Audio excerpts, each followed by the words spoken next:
bahan dasarnya itu. Nah tapi pada faktanya ini ya, saya juga pernah ngeliat, bahkan sering gitu ya, apa namanya, antibiotik ini ya misalkan amoxicillin tuh ada loh Mbak dijual di warung, bahkan di pasar tuh berjejer ada. Iya, benar udah. Itu bisa terjadi itu ada cerita menarik sih sebenarnya. Masyarakat nih kayaknya harus ini. Iya, jadi mengubah mindset mereka bahwa nggak sembarang bisa obat itu didapatin di mana aja bisa gitu kan.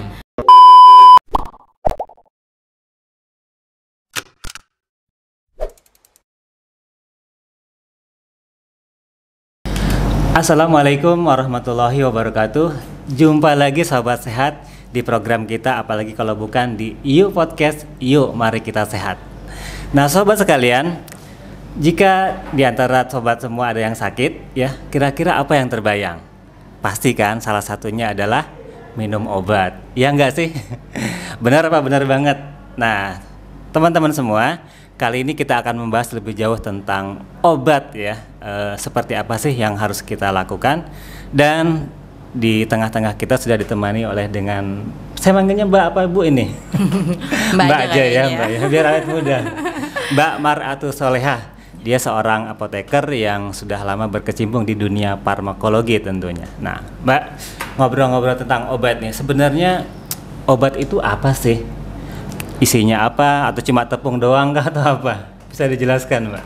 Oke, jadi kalau untuk obat itu sendiri ya, kalau secara teoritisnya dia itu adalah bahan atau kandungan bahan yang bisa dipakai nih buat mendiagnosis, bisa buat mengobati, mencegah penyakit gitu kan, atau bahkan untuk pemulihan.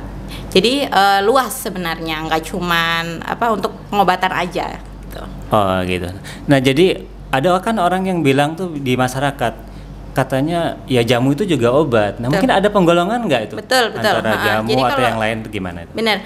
Jadi kalau obat itu kita ada obat yang masyarakat kenal dengan obat kimia gitu ya, yang kita kenal strip-stripan itu segala macam kayak gitu kan, sirup. Kemudian ada juga obat tradisional. Jadi obat tradisional itu ada 3 gitu. Ada obat golongannya jamu, kemudian ada obat herbal transstandar dengan fitofarmaka. Nah yang membedakan itu kalau jamu biasanya baru secara empiris atau pengalaman masyarakat. Jadi misalnya masyarakat bilang kalau misalnya jamu ini misalnya. Oke, jadi kalau gitu jamu itu bukan obat ya? Atau memang tetap obat, cuma jenisnya yang tradisional tadi ya? Ya, jadi jamu termasuk obat. Oh, termasuk obat. Jamu termasuk obat, masuk golongan obat tradisional. Ada 3 macam yang obat tradisional itu ya. Jamu itu cuma secara pengalaman dari belajar dari pengalaman masyarakat aja. Oh ini bisa ngobatin, ini bisa mencegah ini, bisa membantu pengobatan apa, jamu. Tapi itu nggak masalah ya, artinya jamu tuh aman ya, dan direkomendasikan juga. Selama dia kalau jamu yang kita beli per kemasan itu berizin. Punya izin edar gitu. Ini ada lagi masalahnya. Kan sekarang tuh masyarakat sedikit-sedikit beli jamu itu ya kan. Dan saya pernah lihat sih jamu yang dijual di warung-warung itu nggak jelas sih labelnya, bahkan nggak ada labelnya. Itu gimana itu? Jadi kalau untuk yang direkomendasikan dari ini ya, Balai POM segala macam dia gitu, Balai POM ya? Itu harus dia punya izin edar. Kalau yang dia berkemasan sudah loh ya, yang berlabel gitu. Kalau yang nggak berlabel, yang masih bentuknya rebus-rebusan segala, sepanjang dia tidak dicampur dengan bahan kimia obat, itu boleh. Iya. Nah tadi kan berarti ada yang tradisional juga ya. Terus ada istilah obat itu katanya obat generik, ada obat paten. Itu sebetulnya gimana sih? Karena kalau orang yang di masyarakat tuh ngenalnya obat bagus tuh ya obat paten gitu. Kenalnya gitu ya. Atau dengan yang label harga mahal tuh yang paling ini gitu ya. Jadi kalau untuk obat generik itu obat yang udah habis masa patennya, jadi bisa diproduksi tanpa merek gitu kan. Ada juga obat generik bermerek, jadi dia obatnya tunggal. Misalnya ini paracetamol tuh generik. Kemudian ada kita kenalnya Sanmol ya. Nah, Sanmol itu berarti generik bermerek gitu. Kemudian kalau obat-obat paten tuh dia punya hak paten masih, dan itu memang harganya lumayan karena dia formulanya khusus, bikinnya tuh loh khusus gitu. Jadi memang dia yang punya hak paten itu, selama hak paten tuh masih ada, itu dia belum bisa diproduksi oleh pabrikan kimia farmasi yang lain kayak gitu. Kalau sudah nanti orang kalau di image-nya di masyarakat yang ada mereknya yaitu paten gitu kan, bahasanya mereka kayak gitu. Jadi walaupun itu mau generik bermerek atau segala macam dia nyebutnya paten. Yang penting ada mereknya aja. Dia kalau di masyarakat cuma taunya dua macam aja. Yang generik itu kan sama yang paten. Tapi kalau secara teoritisnya itu berbeda gitu. Oh, berbeda ya. Beda di formulanya. Nah, jadi kalau misalkan yang paten itu dengan yang generik yang kandungannya sama ya. Itu ada perbedaan khasiat nggak? Kalau selama dia masih dalam rentang dosis yang terapi ya untuk pengobatan, sebenarnya sama aja. Cuman yang membedakan formulasinya itu biasanya kecepatan dia penyerapannya, kecepatan dia bekerja. Nah, itu yang ngebedain. Kenapa beberapa obat paten atau yang generik bermerek itu lebih cepat bekerjanya mungkin. Nah, kenapa itu? Itu jadi dari formula pembuatannya kan ada nih yang misalnya tablet biasa aja, ada yang bersalut selaput, ada yang bersalut gula, kemudian ada yang dibentuk jadi kapsul. Nah, itu dari yang bentuk-bentuknya itu dari pabrikannya itu sudah ada uji-ujinya kan. Nah, itu yang bikin dia berbeda gitu. Jadi penyerapannya ada yang lebih cepat kayak gitu. Ada yang dia bekerjanya lebih cepat, ada yang bekerjanya dia lambat tapi seharian. Nah, itu yang ngebedain tuh dari formulasi pembuatannya. Oh, gitu ya. Tapi bahan dasarnya tetap sama ya. Tetap sama, zat aktifnya tetap sama selama dia minumnya sesuai sama dosis yang di ini kan. Jadi kalau anggapan obat paten itu lebih berkhasiat itu enggak? Bisa jadi. Bisa jadi ya, benar aja ya. Okay. Lebih cepat mungkin lebih ini kan. Lebih cepat ini kan orang kan maunya ya habis minum obat cepat ya, mau bekerjanya gitu loh. Maksudnya ngefeknya di badan itu pengennya kan dia cepat gitu kan. Bisa. Oke, sekarang naik lagi nih. Kalau obat itu kan yang di apotek ada obat yang diperoleh harus dengan resep dokter, ada juga yang bisa beli langsung. Itu gimana itu? Apa ada namanya? Penggolongan lagi tuh. Jadi di penggolongan obat tuh ada obat bebas gitu kan, yang golongannya ada lingkaran hijau tuh, biasanya kayak paracetamol itu hijau tuh. Hijau biasanya. Ya? Itu hijau tuh artinya apa itu? Obat bebas itu ya? Itu tidak hanya diperjualbelikan di apotek gitu, jadi di toko obat atau di warung-warung masih boleh. Masih boleh sepanjang dia masih pengambilan barangnya jelas gitu ya. Misalnya orang warung nih belinya di apotek itu bebas boleh dijual lagi. Nah, sedangkan kalau di obat yang lingkaran biru, ada biru tengahnya biru itu bebas terbatas. Jadi bebas itu terbatas. Yang obat bebas terbatas itu boleh tanpa resep. Tapi yang boleh menjual terbatas hanya di apotek dan toko obat berizin. Itu jenis obatnya bisa dicontohkan nggak? Obat nggak boleh pilak. Ya? Obat batuk pilek? Ya. Kayak misalkan apa ya? Dekolgen gitu ya? Masuk nggak? Kayak obat-obat batuk pilek ya. Terus yang campuran-campuran kayak gitu kan. Itu rata-rata. Nggak boleh nyebut merek ini ya. Nanti kita nge-endorse. Jadi yang obat-obat batuk pilek yang campur-campur nih, misalnya ada paracetamolnya, ada obat batuknya, pileknya itu biasanya rata-rata golongan biru. Nah, Mbak Maratus Solehah, obat yang harus didapatkan dengan resep dokter itu seharusnya berarti nggak bisa ya beli sembarangan. Tergantung. Jadi obat yang golongan setelah tadi bebas terbatas, kemudian ada obat keras. Nah, obat keras itu ada obat yang boleh dikeluarkan oleh apoteker tanpa resep dokter, itu namanya obat wajib apotek OA namanya, itu ada daftarnya dan batasannya boleh memberi berapa. Jadi itu ada banyak sekali obat-obat keras golongan yang hurufnya K gitu kan, itu hanya boleh didapat di apotek. Nah, itu ada beberapa banyak ada daftarnya, itu boleh apoteker yang nyerahkan. Boleh ya. Tanpa resep, dengan edukasi, dengan kita lihat ininya apa, keluhan segala macam kayak gitu kan. Itu ada yang boleh, tapi nggak semua. Jadi yang memang tidak ada di daftar OA itu ya itu hanya boleh diberikan dengan resep. Apa OA itu apa? Obat wajib apotek. Obat wajib apotek. Obat yang boleh diserahkan apoteker tanpa resep. Iya. Obat keras yang boleh diserahkan. Okay. Nah, Mbak, kalau jenis kayak antibiotik itu mutlak harus resep dokternya. Mutlak resep. Ini ada tanya lagi nih. Antibiotik kan contohnya amoksisilin ya, yang bahan dasarnya itu. Nah, tapi pada faktanya ini ya, saya juga pernah ngelihat, bahkan sering gitu ya, apa namanya antibiotik ini ya misalkan amoxicillin tuh ada loh Mbak dijual di warung, bahkan di pasar tuh berjejer ada. Iya. Benar. Itu bisa terjadi. Ya, itu ada cerita menarik sih sebenarnya kemarin saya bersama petugas dari BPOM kita ke pasar gitu kan.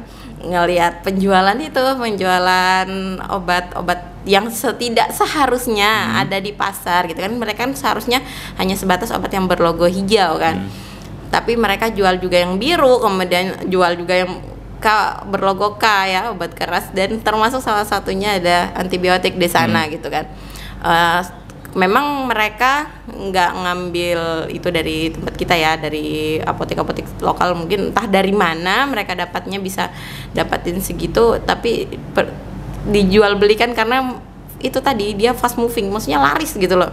Jadi dia cari mungkin yang pedagangnya tuh cari. Kemarin sih iya seru aja gitu sama si orang BPOM, mereka lari gitu, kabur dia ngeliat orang BPOM. Berarti itu kan keberadaan obat itu ya yang antibiotik itu dari alur yang nggak benar kan sebenarnya.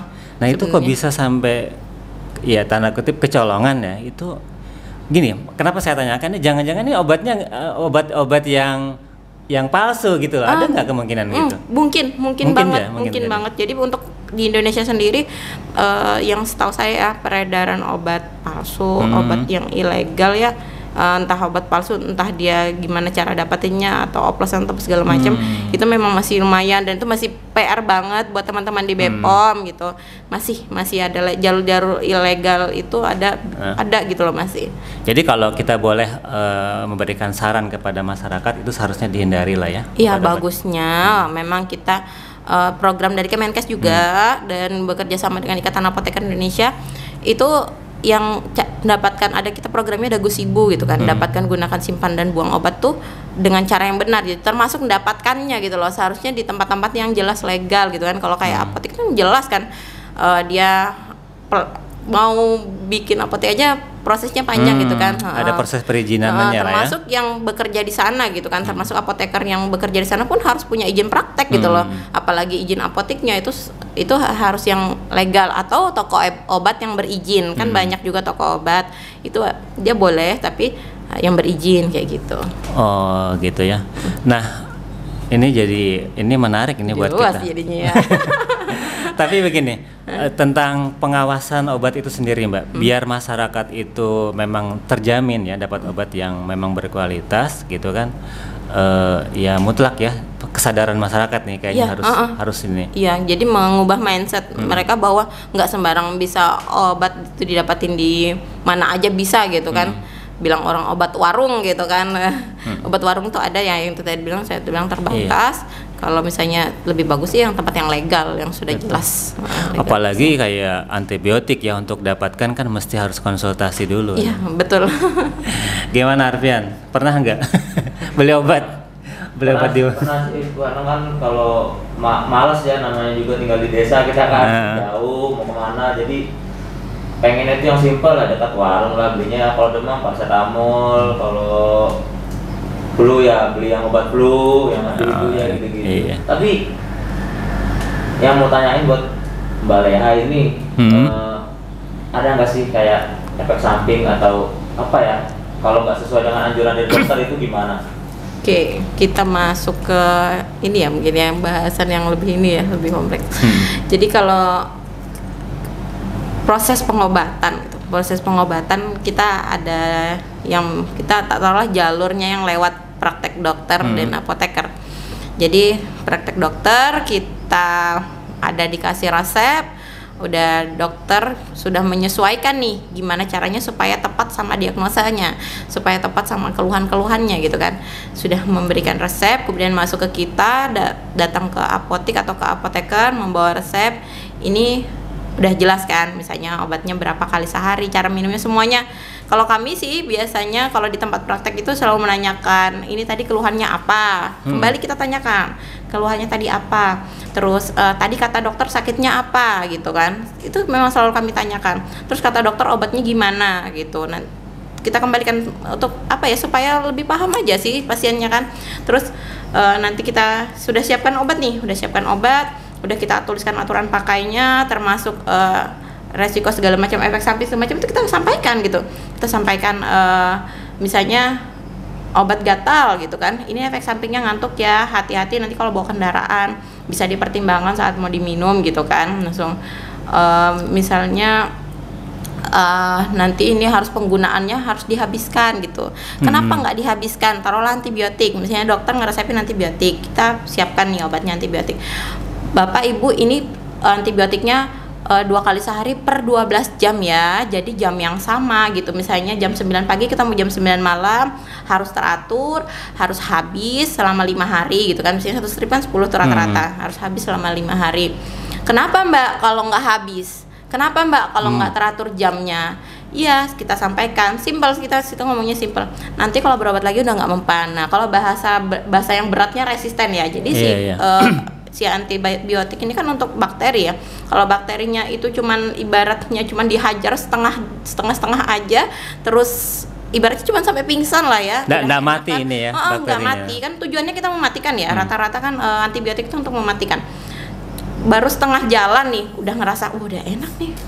Bener Mbak, karena kadang minum antibiotik ya awalnya keluhannya kan demam, sama dokternya didiagnosa yang mengharuskan dia minum antibiotik, infeksi, minumnya gitu kan? Ada infeksi, minum udah sehari 2-3 kali minum obat udah enak kan nih, berhentilah si pasien ini yang minum obat, padahal itu belum selesai ya kan, kumannya itu baru kelepak gitu lah. Ya bahasanya gitu, baru pingsan lah saya membahasakan. Nah dia berhenti otomatis kumannya hidup lagi dong ya? Hidup lagi dengan persiapan, dengan ibaratnya dia sudah siap. Oh saya nanti kalau dihajar dengan obat yang sama, saya sudah siap. Iya. Nah itu yang namanya kebal sudah dia. Jadi kumannya udah kebal dengan obat yang sama gitu. Itu makanya yang namanya ada bahasanya resisten ya seperti itu. Betul, karena tadi nggak patuh gitu loh dengan.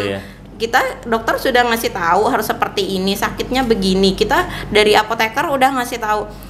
Harus habis gitu atau harus teratur gitu, karena di saat-saat di jam itu dia butuh dihajar lagi bahasanya gitu kan si bakteri ini, jadi butuh matikan lagi sampai tuntas gitu loh. Dan kalau kumannya bakterinya belum mati terus nanti minum obat lagi yang sama itu nggak mempan kan ya? Iya, karena si bakterinya udah kuat nih ya kan? Udah kuat, dia jadi udah tahu. Nanti kalau dikasih obat yang sama malah nggak sembuh jadi. Benar. Nah jadi itu yang kita cegah sebenarnya. Ini yang harus diketahui oleh masyarakat.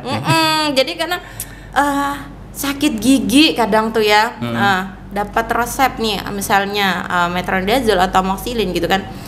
Untuk 5 hari misalnya ada 15 tablet gitu, 5 hari udah banyak, udah Mbak udah enakan sekali 2 kali, mungkin dengan anti nyerinya dia ngerasa udah enakan, stop gitu loh, stop anti nyerinya, stop juga antibiotik. Sementara kalau obat anti nyeri kan selama masih ada keluhan aja, selalu saya tekankan tuh ke pasien, ini selama masih ada keluhan aja, ini harus habis. Nah itu jadi kalau misalnya kebanyakan sih di masyarakat yang selama saya praktek tuh ya kayak gitu, dia makanya suka-suka gitu. Akhirnya Mbak datang lagi, nggak usah pakai obat yang itu Mbak, udah nggak mempan.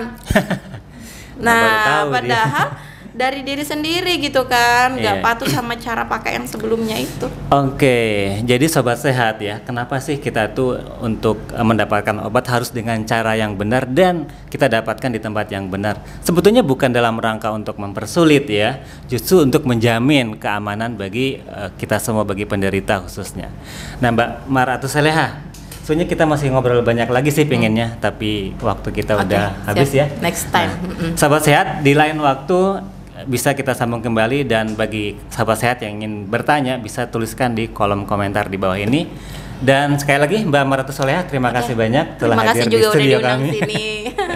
Sampai jumpa, dan jangan lupa untuk subscribe, like, dan aktifkan tanda loncengnya agar sahabat sehat semua tidak ketinggalan informasi penting yang dapat kami berikan. Sampai jumpa di kesempatan yang akan datang dalam acara dan program yang sama, yaitu Yuk Podcast, Yuk Mari Kita Sehat, dan wassalamualaikum warahmatullahi wabarakatuh. Waalaikumsalam warahmatullahi wabarakatuh. Sampai jumpa.